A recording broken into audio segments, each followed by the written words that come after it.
Well, France now has a new prime minister and a young one. That's 34-year-old Gabriel Attal. The former education minister is now the youngest prime minister in recent French history. He's also the first one to be openly gay. Attal is going to replace Elisabeth Borne, who resigned Monday after almost 2 years in the job. Now, that cabinet reshuffle had been in the works for some time now.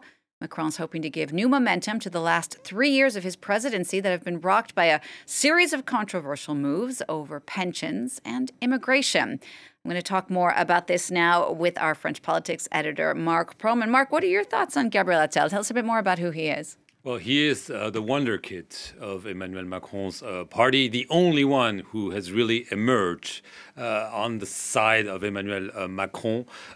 He was a junior minister for education when he was first appointed.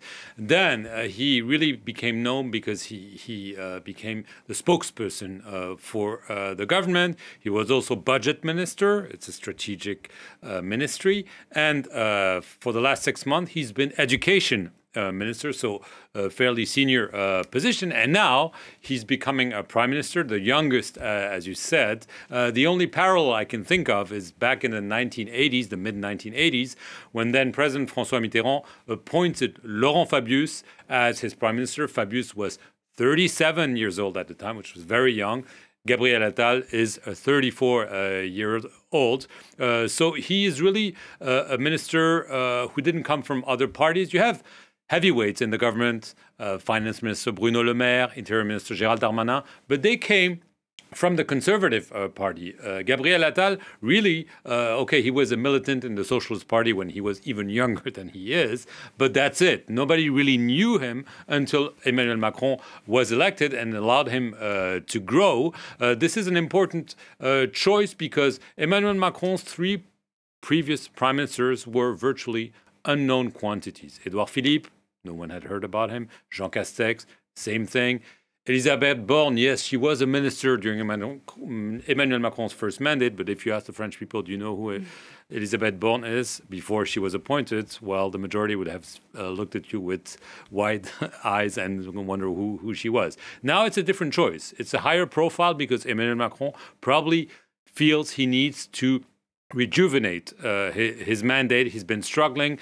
The assumption was that the reshuffle would happen only after the European Parliament election in June. He decided to pull the trigger. We now have to wait what Gabriel Attal's government would look like. Will it just be a copy and paste of the outgoing government? We'll have to wait for a few days.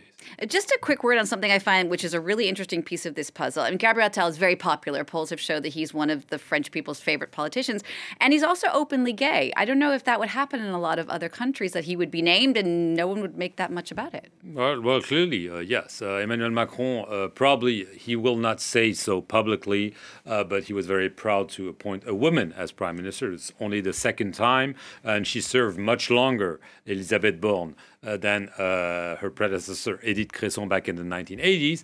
And now he's appointing an openly gay prime minister. This is not the reason why he appointed him, but clearly this was not an obstacle. And Gabriel Attal has been very open about this, open about bullying he was subject to in high school. In a recent television interview, he was very open about it. Obviously, he doesn't campaign about this. He's really like your traditional politician, except that he's much younger and he's a very good talker. And the president feels that Elisabeth Borne had no charisma whatsoever. She was a good technocrat, hardworking prime minister, but she didn't have any charisma. She was very stiff. Gabriel Attal is the total opposite. He likes to talk. He has this kind of attitude with the people that Emmanuel Macron had when he was first elected president.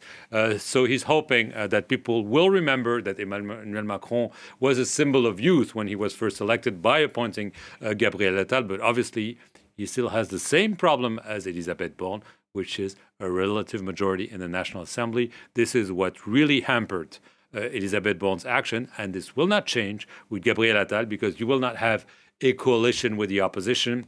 The opposition, be it from the far right, from the far left, or from the right, are not there to make any nice moves for Gabriel Attal. He will have to struggle, like Elisabeth Borne, to pass bills through Parliament.